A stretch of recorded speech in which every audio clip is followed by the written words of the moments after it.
ગુજરાતભરના તાજા અને સચોટ સમાચાર મેળવવા માટે અમારી રાષ્ટ્રીય સમાચાર ચેનલને સબસ્ક્રાઇબ કરો અને બેલ આઇકન પર ક્લિક કરો। ઓરિસ્સાથી ગાંજાનો જથ્થો લાવીને સુરત શહેરમાં ઘુસાડવાનો પ્રયત્ન કરતા ઓરિસ્સાવાસી 3 પુરુષ અને 2 મહિલાની સ્પેશિયલ ઓપરેશન ગ્રુપે ધરપકડ કરી છે। આ નેટવર્ક ચલાવતી મહિલા હતી। એસઓજીએ આરોપીઓ પાસેથી 3.23 લાખ રૂપિયાના 32.380 કિલો ગાંજો જપ્ત કરી વધુ તપાસ હાથ ધરી છે। આરોપીઓ સુરતના રેલવે સ્ટેશન નજીક છૂટક ગાંજાનો વેચાણ કરતા હતા। સહારા દરવાજા રેલવે ગરનાળાની પાસે આવેલા એસએમસી શોપિંગ સેન્ટરની નજીક જાહેર રોડ પર ઓરિસ્સા રાજ્યથી સુરત ખાતે ગાંજાની ડિલિવરી કરવા માટે આવેલા આરોપી તથા ગાંજાનો જથ્થો મંગાવનાર 5 આરોપીઓની સુરત સ્પેશિયલ ઓપરેશન ગ્રુપે ધરપકડ કરી છે।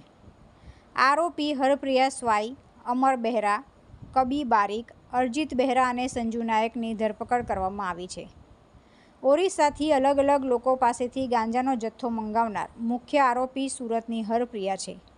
અગાઉ પણ તેને આવી જ રીતે ઓરિસ્સાથી અનેકવાર ગાંજાનો જથ્થો મંગાવી ચૂકી છે।